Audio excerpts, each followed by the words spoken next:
Hello everyone. Let's discuss the medicine question of FMG CBD2. Question number one. Patient of COPD on Salmeterol still has no relief in the dyspnea. What will be the next line of treatment for this patient?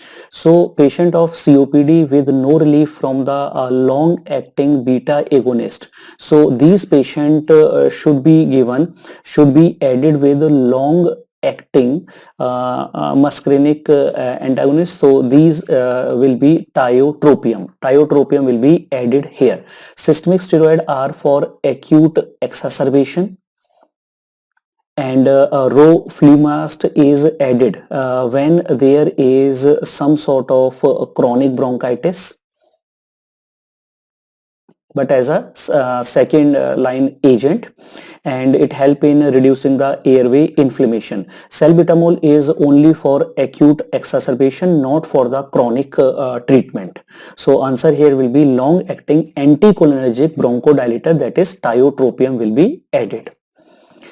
Question number second, investigation of choice for a suspected pulmonary embolism. So answer is clear, straightforward, that is CT pulmonary angiography. D-dimer is for a screening test because of its high sensitivity. While Doppler lower limb will be 50% positive and 50% negative.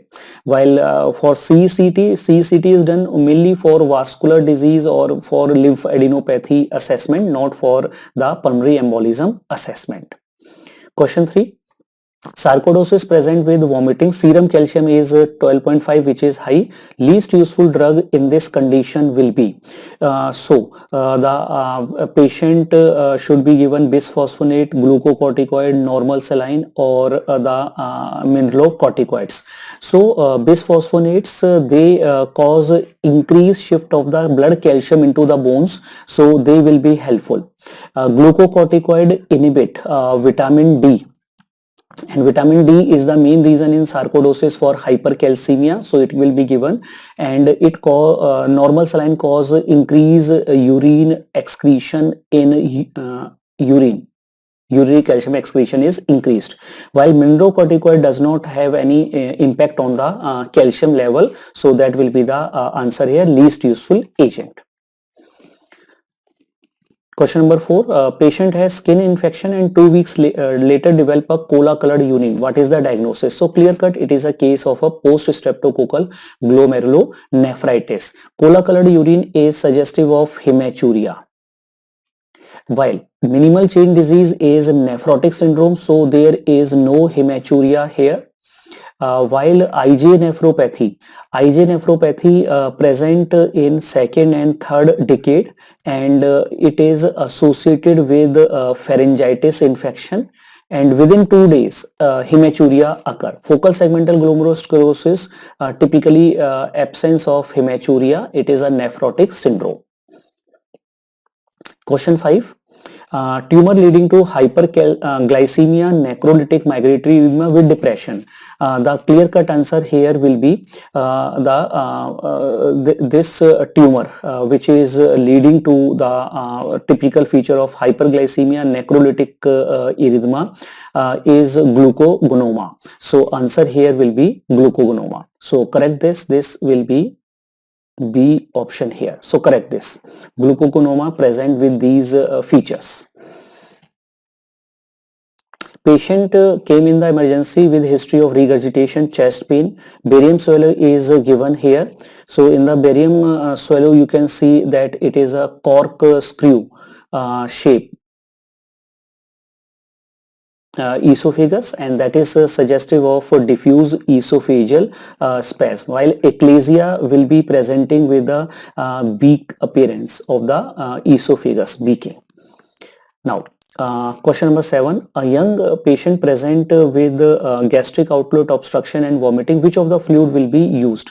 So gastric outlet obstruction, vomiting, they are leading to SCL loss. SCL loss means patient is developing metabolic alkalosis. So we have to replace the chloride, and out of this the chloride main is present in normal saline, so that will take care of the chloride loss here, while Ringer lactate does not have that much of chloride to supplement, and also lactate will be converted into bicarbonate in the liver, so it will aggravate the metabolic alkalosis. Question 8. Patient has acute pancreatitis and 4 days later he developed dyspnea. X-ray is shown below. Probable respiratory failure is. If we look at the X-ray, it shows bilateral opacities, that is pulmonary edema.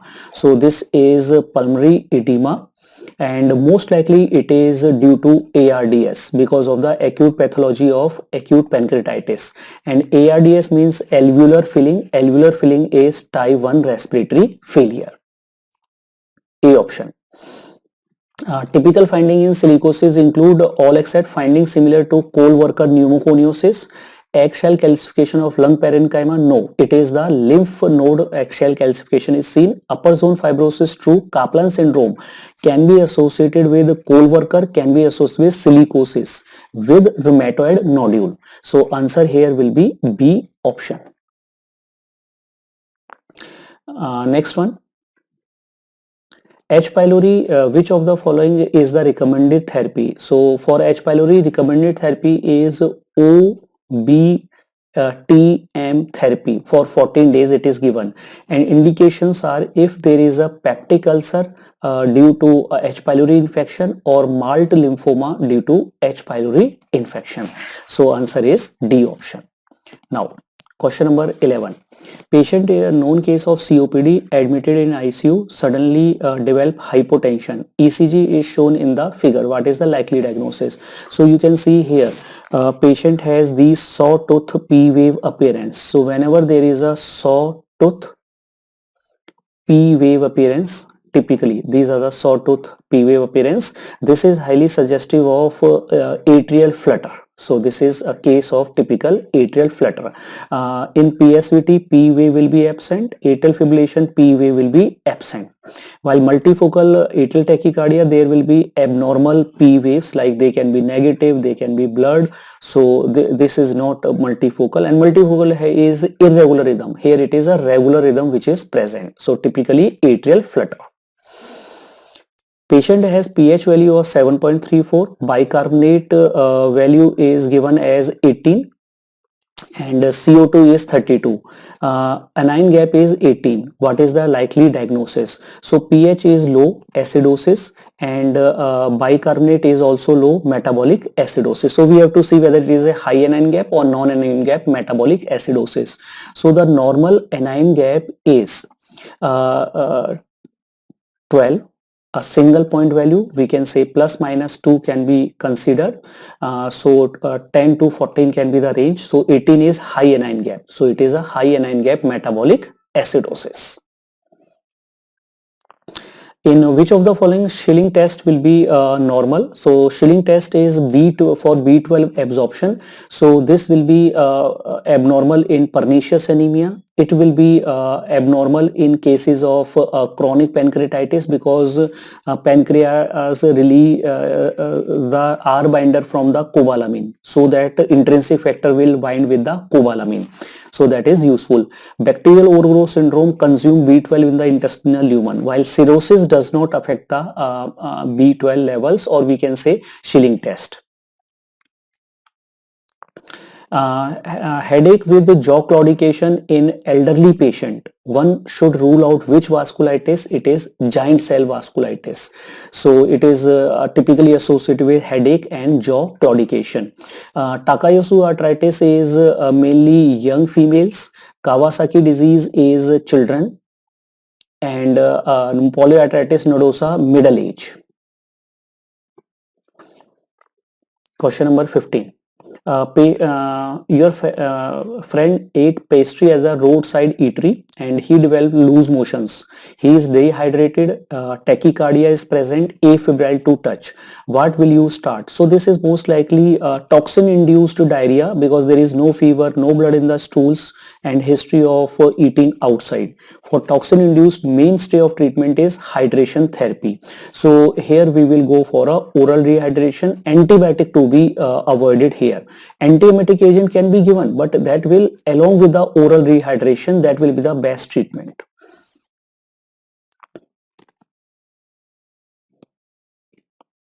Patient has increase in unconjugated bilirubin. No evidence of hemolysis or liver test are normal. Likely diagnosis: hemolysis is out. Dubin-Johnson syndrome is associated with elevation of conjugated bilirubin. Rotor syndrome is also associated with increase in conjugated bilirubin, while Gilbert syndrome is elevation of unconjugated bilirubin. So the answer is D option here.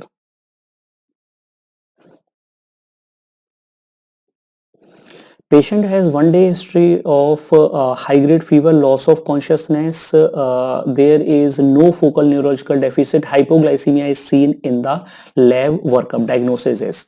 So patient has pallor. So pallor presenting with a loss of consciousness without any focal deficit. Always and always suspect cerebral malaria.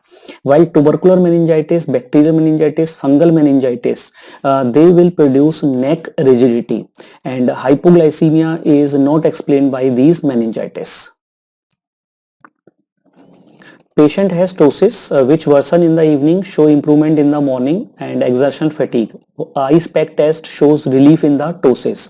So whenever ice is given, so what happens, there is a decreased breakdown of acetylcholine, and that will improve the muscle strength. So typically it is seen in cases of myasthenia gravis. D will be the correct answer here.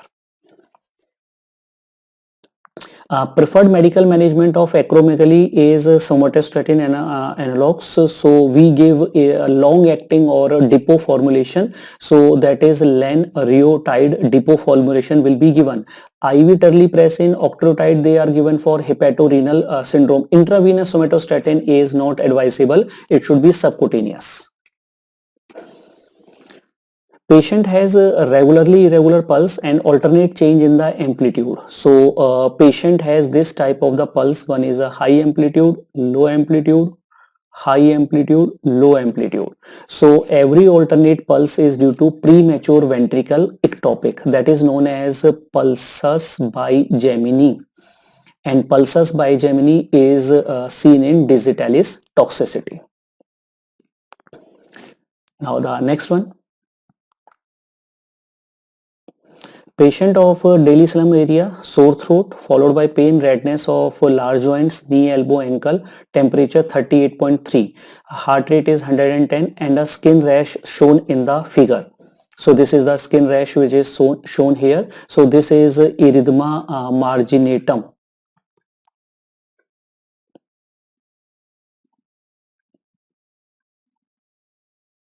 Erythema marginatum. So how many Jones criteria are present here? So if we look at the Jones criteria, patient is coming from a high prevalence area, and the patient has sore throat followed by pain and large joints. So major criteria 1, that is arthritis. Erythema marginatum is second major criteria. Temperature of more than 38 from high prevalence zone is minor criteria 1. So the criteria present here are 2 major and 1 minor criteria. Now what is the gauge of pink color cannula? So if we look at the gauge, 14 gauge is orange, 16 is gray, 18 is green, and 20 is pink color. So answer is D option here. Patient with alcohol abuse developed thiamine deficiency. You are suspecting Wernicke's encephalopathy. Clinical feature: mental confusion, true. Ophthalmoplegia is true. Cerebral ataxia is true. So answer is all the above. So this is a very important topic, Wernicke's encephalopathy. Now patient develop anaphylactic shock. So the treatment here will be intramuscular. Intramuscular epinephrine will be given in a dose of 0.5, 1:1000 concentration. which is not a treatment of severe hyperkalemia. So IV calcium gluconate, it is given for stabilizing the cardiac membrane. So it stabilizes cardiac membrane. While beta 2 receptor agonist are used, not antagonist. So they lead to the agonist, like cell butamol, leads to the shifting of blood potassium into the cells. Dialysis is given for refractory hyperkalemia. IV bicarbonate is given if there is metabolic acidosis is also present. So answer is B option here. Patient has paresthesias, breathlessness, vegetarian in by diet, hemoglobin is low, MCV is high. Normally MCV is around say 80 to 95. Platelet are also low, and macrocytosis with hypersegmentation. So this is typically B12 deficiency because patient is vegetarian by diet. So megaloblastic anemia, most likely B12 deficiency. Immune reconstitution therapy syndrome. So immune reconstitution therapy syndrome is a syndrome when there is a coexisting tuberculosis. So symptom of TB will be less. So when we start ART, CD4 count will increase, patient symptom will increase. So this is a type 4 hypersensitivity reaction, and it is more common when ART is started with a low CD4 count. Treatment is steroid therapy. So it is seen with coexisting tuberculosis, true. ART should be stopped. No, this is false. ART should be continued. It is more common when ART is less than 50. Steroid are given for the management. True. So answer is B option here. For hepatorenal syndrome, true statement, which is an incorrect statement. It is pre-renal pathology. Yes, it is a not intrinsic type. It is a pre-renal type of renal failure. Serum creatinine will be high. Treatment of choice is not renal transplant, it is liver transplant. Terlipressin in the management, yes, this is true. So answer is C option. Patient has behavior abnormality with tremor, and eyes examination shows these findings. These are nothing but KF rings. So whenever there are KF rings, so this is Wilson's disease typically. In a JVP, which wave occurs during the passive filling phase of ventricle? A wave. A wave is atrial contractions. Atrial contractions means active filling phase of ventricles.